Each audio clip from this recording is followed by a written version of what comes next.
தனுஷ்கோடி ஒரு காலத்துல ரொம்ப பரபரப்பா இயங்கிக்கிட்டு இருந்த ஒரு பெரிய வர்த்தக நகரம். ரயில் நிலையம், தபால் நிலையம், பள்ளிக்கூடம்னு சகல வசதிகளோட அந்த மக்கள் வாழ்ந்துட்டு வந்தாங்க. அது ஒரு சொர்க்க பூமியா அந்த மக்களுக்கு இருந்துச்சு.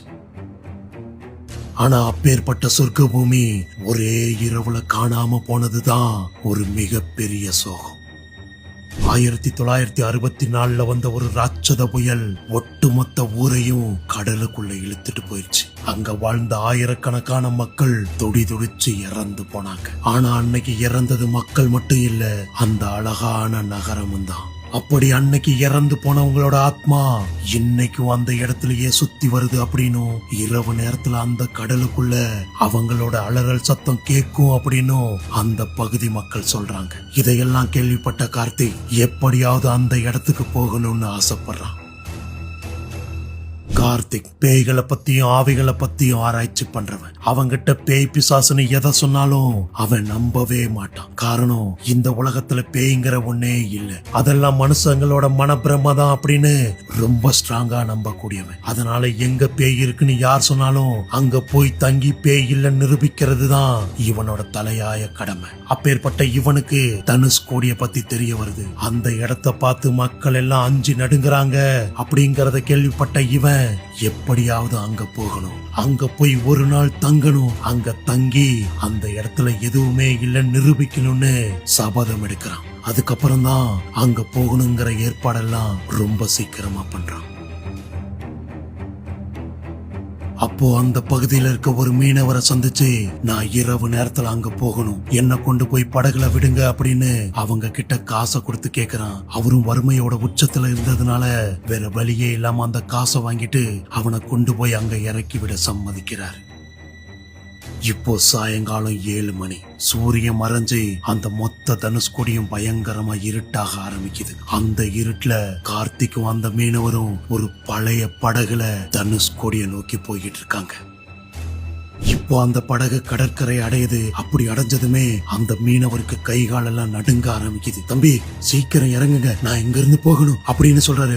அப்படி சொன்னதுமே, ஐயா நீங்களுமா? என்னங்க ஐயா, இந்த காலத்துல பேய் இருக்கு பிசாசு இருக்குன்னு நம்பிக்கிட்டு இருக்கீங்க, பேயெல்லாம் ஒண்ணும் இல்ல நிரூபிக்கதான் நான் இங்க வந்திருக்கேன் அப்படின்னு அவன் சொல்றான். தம்பி, நீங்க நினைக்கிற மாதிரி இது ஒரு சாதாரண இடம் இல்ல, கொடூரமான ஆத்மாக்கள் வாழ்ற பூமி. இங்க இரவு நேரத்துல யாரு தனியா இருந்தாலும் அடுத்த நாள் அவங்க உயிரோட திரும்ப மாட்டாங்க. அப்பேற்பட்ட பூமியில தான் இப்போ நீங்க காலை வச்சிருக்கீங்க. நீங்க நாளைக்கு உயிரோட இருந்தா நான் உங்களை கூட்டிட்டு போறேன், இல்லனா உங்க பணம் தான் திரும்பும் அப்படின்னு சொல்லிட்டு அந்த மீனவர் படகு எடுத்துட்டு வேகமா அங்க இருந்து கிளம்புறாரு. அப்படி அவர் கிளம்புனதுமே இவன் வாய் விட்டு சிரிக்க ஆரம்பிக்கிறான். என்னங்கடா, இந்த உலகத்துல இந்த காலத்துல பேய் பிசாசு நம்பிக்கிட்டு இருக்கீங்க, பேய்ங்கிற ஒன்னே இல்லடா, அதை நான் நிரூபிக்கிறேன். இன்னைக்கு இரவு முழுக்க இங்கேயே தங்கி நான் நிரூபிக்கிறேன். அப்போ நீங்க மட்டும் இல்ல, இந்த உலகமே நம்பும் இந்த இடத்துல பேயும் இல்ல ஒன்னும் இல்லைன்னு அப்படின்னு சொல்லிக்கிட்டே அவன் கடற்கரையில இருந்து உள்ள நோக்கி நடக்க ஆரம்பிக்கிறான். இப்போ அந்த ஒட்டுமொத்த தனுஷ்கோடியில அவனை தவிர வேற யாருமே இல்ல. எங்க பார்த்தாலும் பயங்கரமான இருட்டு, மயான அமைதி. அங்க அந்த கடல்ல இருந்து வர அலையோட சத்தத்தை தவிர வேற எந்த சத்தமும் கேட்கல. அப்பேற்பட்ட அந்த அமானுஷ்யமான தனுஷ்கோடியில தன் கையில வச்சிருந்த டார்ச் லைட்டை அடிச்சுக்கிட்டு கார்த்தி முன்னோக்கி நடந்து போயிட்டு இருக்கான். அவன் போற இடம் அங்க செதஞ்சு கிடக்கிற ஒரு சர்ச். அந்த இருட்டுல அந்த சர்ச்சை பாக்குறதுக்கே பயங்கர அமானுஷ்யமா இருக்கு. ஏன்னா அது புயல்ல செதஞ்சு போன ஒரு இடம். ஆனா அவனுக்கு வேற வழியே இல்லை, அங்கதான் தங்கி ஆகணும் அப்படிங்கறதுனால அவன் அந்த இடத்தை நோக்கி நடந்து போயிட்டு இருக்கான். அப்படி அவன் உள்ள போனதுமே அவன் கொண்டு வந்திருந்த கேமரா, வாய்ஸ் ரெக்கார்டர் இதெல்லாம் ஆன் பண்ணி வச்சுட்டு அங்க சுத்தி நடக்கிறத மெல்லமா கவனிக்க ஆரம்பிச்சான்.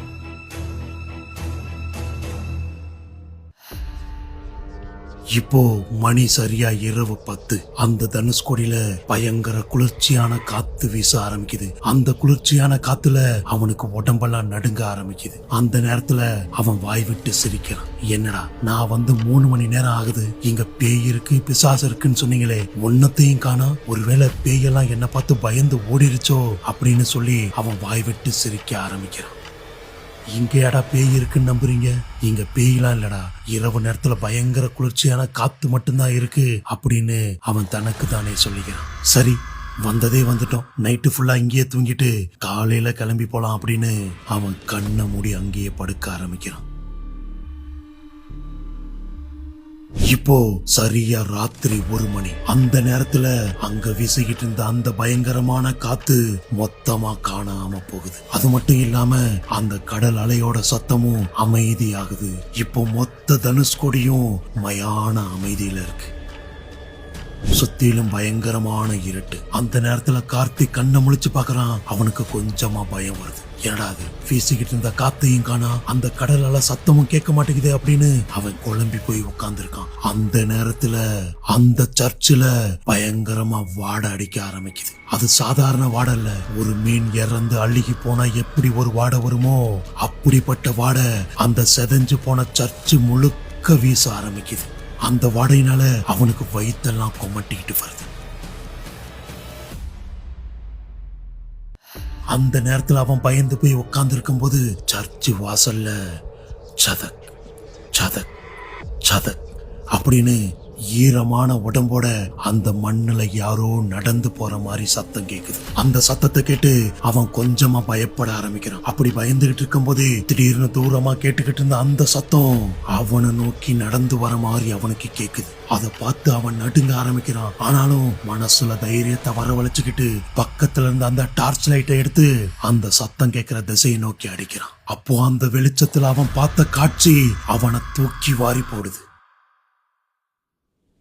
அந்த டார்ச் லைட் வெளிச்சத்துல செதஞ்சு போன சர்ச்சோட தூணுக்கு பின்னாடி இருந்து ஒரு கொடூரமான உருவம் வெளியே வருது. அந்த உருவம் சாதாரண மனுஷ உருவம் இல்ல. பல நாளா தண்ணியில ஊறி போய் உடம்பெல்லாம் வீங்கி செதஞ்சு போய் முழுக்க முழுக்க வெள்ளை கலர்ல ஒரு உருவம். அந்த உடம்பு முழுக்க பச்சை கலர்ல கடற்பாசி சுத்தி இருந்துச்சு. அந்த உருவத்தை பார்க்கும் போதே உடம்பெல்லாம் நடுங்கி போற அளவுக்கு இருந்துச்சு. அப்பேற்பட்ட கொடூரமான உருவம் அந்த தூண்ல இருந்து வெளியே வந்து நிக்குது. அப்பேற்பட்ட அந்த உருவத்தை பார்த்து இவன் பேச்சு மூச்சே இல்லாம நடுங்கி போய் நிக்கிறான். அப்படி நிக்கிற அந்த நேரத்துல அந்த கொடூரமான உருவம் மெல்லமா அவனை நோக்கி தலையை திருப்புது. அதை பார்த்ததும் அவன் கத்தி கதற ஆரம்பிக்கிறான். ஆனா அவன் போடுற சத்தம் கொஞ்சம் கூட வாயை விட்டு வெளியே வரவே இல்லை. அவனை பார்த்து அந்த உருவம் கொடூரமா சிரிக்க ஆரம்பிக்குது. அப்படி சிரிச்சுக்கிட்டே அவனை நோக்கி நடந்து வருது. ஆனா அது சாதாரணமா 2 கால்ல நடந்து வரல, 4 கால்ல நடந்து வருது. நடந்து வருதுன்னு சொல்றதை விட அது அவனை நோக்கி ஊர்ந்து வந்துகிட்டு இருக்கு. அப்படி வரும்போது அதோட வாயில இருந்து ரத்தமா ஒழுகுது. அதை பார்த்ததும் அவன் பயத்துல நடுங்கி போய் அங்க இருந்து தெரிச்சு ஓட ஆரம்பிக்கிறான்.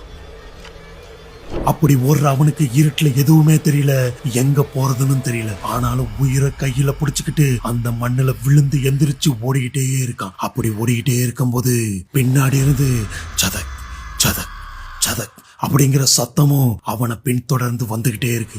அவன் திரும்பி பார்க்கறான். அந்த உருவம் கொடூரமா அவனை துரத்தி வந்துகிட்டே இருக்கு. ஆனாலும் அவன் உயிரை கையில புடிச்சுக்கிட்டு தொடர்ந்து ஓடிக்கிட்டே இருக்கான். அப்படி ஓடின அவன் அந்த தனுஷ்கோடியில இருக்க ஒரு பழைய செதஞ்சு போன போஸ்ட் ஆபீஸ்க்குள்ள உள்ள போறான். அங்க போனதும் அந்த மர கதவை மூடி ஒரு பெரிய கல்லை தூக்கி வைக்கிறான். அப்படி வச்சதும் பயத்துல அவனுக்கு உயிர் போற அளவுக்கு மூச்சு வாங்குது. இல்ல இல்ல, இங்க உண்மையாவே பேய் இருக்கு, இங்க உண்மையாவே பேய் இருக்கு அப்படின்னு அவனுக்கு அவனே சொல்லிக்கிறான். அப்படி சொல்லிக்கிட்டு அந்த போஸ்ட் ஆபீஸ்ல ஒரு மூலையில போய் கூனி குறுகி உக்காந்து இருக்கான். பயத்துல அவனுக்கு உடம்பெல்லாம் வேர்க்குது, உடம்பெல்லாம் நடுங்குது. ஆனாலும் அந்த உருவம் வருதா அப்படிங்கறத காதை உன்னிப்பா வச்சு கேட்டுக்கிட்டு இருக்கான். அந்த நேரத்துல திடீர்னு கதவுக்கு பின்னாடி இருந்து ஒரு குரல் கேக்குது. தம்பி தம்பி கார்த்தி, கதவை திறப்பா அப்படின்னு ஒரு குரல். அது வேற யாரும் இல்ல, அவனை சாயந்தரம் இந்த தனுஷ்கோடியில கொண்டு வந்து இறக்கி விட்ட அந்த மீனவரோட குரல். அந்த குரலை கேட்டதுமே இவனுக்கு சந்தோஷத்துல ஆனந்த கண்ணீரே வருது. அப்பா நல்ல வேளை அவர் வந்துட்டாரு, என்னை காப்பாத்து வந்துட்டாரு அப்படின்னு அவன் சந்தோஷத்துல துள்ளி குதிக்க ஆரம்பிக்கிறான். தம்பி வெளியே பயங்கரமான புயல் வீசுதுப்பா, அதனாலதான் உன்னை இப்பவே கூட்டிட்டு போலான்னு வந்தேன், தயவு செஞ்சு கதவை திற அப்படின்னு அவர் சொல்றாரு. அவனு சந்தோஷத்துல வேகமா போய் கதவை திறக்க போறான். அப்படி போகும்போதுதான் திடீர்னு அவனுக்கு ஒரு சந்தேகம் வருது. புயல்னு சொல்றாரு, ஆனா நமக்கு சத்தமே கேட்கலையே. அது மட்டும் இல்லாம அவர் இங்க வந்ததுக்கான படகு சத்தமும் கேட்கலையே அப்படின்னு அவன் சந்தேகப்பட ஆரம்பிக்கிறான். அந்த சந்தேகத்தோட மெல்லமா குனிஞ்சு கதவுல இருக்க அந்த சாவி ஓட்ட வழியா வெளியே பாக்குறான். பார்த்து அவனுக்கு தூக்கி வாரி போட்டுருச்சு. ஏன்னா வெளியே நிக்கிறது அந்த மீனவர் இல்ல, உடம்பெல்லாம் வீங்கி போன அந்த கொடூரமான பேய். கார்த்தி பார்த்துட்டாங்கிறத தெரிஞ்சுக்கிட்ட அந்த பேய் வாய் விட்டு கொடூரமா சிரிக்க ஆரம்பிக்குது. உனக்கு தெரிஞ்சிருச்சா, நான் தான் வெளியே நிக்கிறேன்னு தெரிஞ்சிருச்சா, சரி கதவை தர அப்படின்னு அந்த பேய் மறுபடியும் சொல்லுது. ஆனா இவன் பயத்துல நடுங்கி போய் பின்னாடி போக ஆரம்பிக்கிறான். அப்படி போனதுமே அந்த பேய் அந்த கதவை உடைக்க ஆரம்பிக்குது. அது கதவை தட்ட தட்ட கேட்கிற சத்தம் இவன் காதுல பெரிய இடியா வந்து விழுகுது. இப்போ அந்த மொத்த கதவையும் உடைச்சுக்கிட்டு அந்த கொடூரமான பேய் 4 கால் அவனை நோக்கி ஊர்ந்து வருது. அதை பார்த்ததுமே அவன் கத்தி கதறி அங்கேயே மயக்கம் போட்டு விழுகிறான். இப்போ திடீர்னு கண்ணை முழிச்சு பாக்குறான். அவன் முகத்துல சூரிய வெளிச்சம் படுது, காத்தெல்லாம் இதமா வீசுது, கடல் அலையோட சத்தமும் அமைதியா கேக்குது. இப்போ முழுசா கண்ணை முழிச்சு சுத்தி முத்தி பாக்குறான். அவன் இருக்கிற இடம் பழைய சர்ச். அது அதிகாலை நேரம். அந்த நேரத்துல மறுபடியும் அவன் காதுல ஒரு குரல் கேக்குது. தம்பி தம்பி கார்த்தி, எந்திரிப்பா, விடிஞ்சிருச்சு, நம்ம வீட்டுக்கு போலாம் அப்படின்னு அந்த மீனவரோட குரல். அந்த குரலை கேட்டதும் அவன் மறுபடியும் ஆனந்த கண்ணீர் விட்டு தூரத்துல நின்ன அந்த மீனவரை ஓடி போய் கட்டி பிடிக்கிறான். ஐயா, நல்ல வேளை நீங்க வந்துட்டீங்க. ஐயா, நீங்க சொன்ன மாதிரி இது ஒரு சாதாரண இடம் இல்ல, இங்க உண்மையாவே பேய் இருக்கு. நேத்து நைட்டு முழுக்க நான் பட்ட கஷ்டம், ஐயோ என்னால வார்த்தையால சொல்ல முடியல, எனக்கு உடம்பெல்லாம் நடுங்குதுங்க ஐயா அப்படின்னு அவரை கட்டி பிடிச்சு அழுக ஆரம்பிக்கிறான். என்னை இங்க இருந்து கூட்டிட்டு போயிருங்க, என்னை இங்க இருந்து கூட்டிட்டு போயிருங்க, நான் இனிமேல் இங்க வரவே மாட்டேன், என்னை இங்க இருந்து தயவு செஞ்சு கூட்டிட்டு போயிருங்க அப்படின்னு அவன் அவரை கட்டி பிடிச்சு அழுதுகிட்டு இருக்கான். சரிப்பா அழுகாத, நான் தான் வந்துட்டேன்ல, நம்ம போலாம், நம்ம வீட்டுக்கு போயிடலாம் அப்படின்னு அவரும் அவனுக்கு ஆறுதல் சொல்றாரு. இப்போ கார்த்தி அவன் கொண்டு வந்த பொருளெல்லாம் அங்கேயே விட்டுட்டு வேக வேகமா அந்த படகு நோக்கி ஓட ஆரம்பிக்கிறான். ஐயா வாங்க போலாம், வாங்க போலாம், எனக்கு எதுவுமே வேண்டாம், நம்ம உடனே வீட்டுக்கு போகணும், வாங்க அப்படின்னு சொல்லி அவரையும் பிடிச்சி இழுத்துக்கிட்டே போறான். 2 பேரும் படகுல ஏறி படகு அந்த தனுஷ்கோடி கடற்கரையை விட்டு தூரமா கடலுக்குள்ள போகுது. இப்போ கொஞ்சம் கொஞ்சமா அவங்க கண்ணுல இருந்து அந்த கடற்கரை மறைய ஆரம்பிக்குது. அப்போதான் அந்த கார்த்திக்கு உயிரே வருது. அப்பா நல்ல வேளை, நல்ல வேளை நம்ம அங்க இருந்து உயிரோட வந்துட்டோம். இனிமேல என் வாழ்க்கையில என்னைக்கும் அந்த தனுஷ்கோடிங்கிற பேரை கூட நான் நினைச்சே பார்க்க மாட்டேன். இந்த உலகத்துல பேய் இருக்கு, கண்டிப்பா பேய் இருக்கு அப்படிங்கறத நானும் நம்புறேன் அப்படின்னு சொல்லிக்கிட்டே அவன் அந்த படகுல பெருமூச்சு விடுறான். அப்படி அவன் பெருமூச்சு நிம்மதி விட்டுக்கிட்டு இருந்த அந்த நேரத்துல திடீர்னு அவங்க போய்கிட்டு இருந்த அந்த படகுல பயங்கரமா குளிர ஆரம்பிக்குது. என்னடா அது, கால நேரம் ஆயிடுச்சு, ஆனா மறுபடியும் குளிருதே அப்படின்னு அவன் தலைய தூக்கி அந்த மீனவரை பாக்குறான். ஆனா அந்த மீனவர் அவனை பார்க்காமலே படகுக்கு துடுப்பு போட்டுக்கிட்டு இருக்காரு. அப்பதான் அவன் ஒரு விஷயத்தை கவனிக்க ஆரம்பிச்சான். அந்த மீனவரோட உடல் முழுக்க முழுக்க தண்ணியில ஊறி போய் நனைஞ்சு போய் இருந்துச்சு. அது மட்டும் இல்லாம அவரோட கால்ல கடற்பாசி ஒட்டிக்கிட்டு இருந்துச்சு. அதை பார்த்ததும் மறுபடியும் கார்த்திக்கு உடம்பெல்லாம் நடுங்கி தூக்கி போட ஆரம்பிக்குது. ஐயா ஐயா நீங்க அப்படின்னு அவரை பயத்தோட கூப்பிடுறான். அப்படி கூப்பிட்டதுமே அங்க உட்கார்ந்திருந்த அந்த உருவம் உடம்ப திருப்பாம வெறும் தலைய மட்டும் அவனை நோக்கி திருப்புது. அது மீனவர் இல்ல, நேத்து இரவு அவன் பார்த்த அதே வீங்கி போன கொடூரமான பேய். அந்த பேய் அவனை பார்த்து கொடூரமா சிரிக்குது. நான் உன்னை விட்டுட்டேன்னு நினைச்சியா? எங்க இடத்துக்கு வந்த யாரையுமே நான் உயிரோட விட்டதில்ல அப்படின்னு அந்த பேய் வாய் விட்டு சிரிக்குது. அந்த நேரத்துலதான் அவன் அந்த தனுஷ்கோடி கடற்கரையை பாக்குறான். அந்த கடற்கரையில அந்த மீனவரோட உடல் இறந்து போய் கரை ஒதுங்கி கிடக்கு.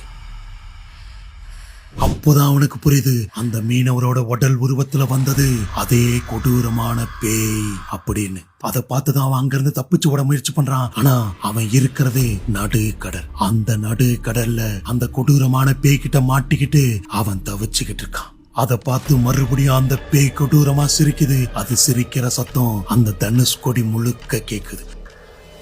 அப்படி அது வாய் விட்டு கொடூரமா சிரிக்க சிரிக்க அவங்க போய்கிட்டு இருந்த அந்த படகு கொஞ்சம் கொஞ்சமா தண்ணியில மூழ்குது. இப்போ அந்த படகு மொத்தமா தண்ணியில மூழ்கி அந்த படகு கடலோட அடிமட்டத்துக்கு போகுது. அப்படி போனதும் அந்த பேய் அவனை பார்த்து, இப்போ நீயும் எங்கள்ல ஒருத்தன் அப்படின்னு சொல்லுது. இப்போ அவனும் அந்த பேய்களோட ஒருத்தனா மாறுறான். இப்போ அந்த மொத்த பேய்களும் ஒன்னா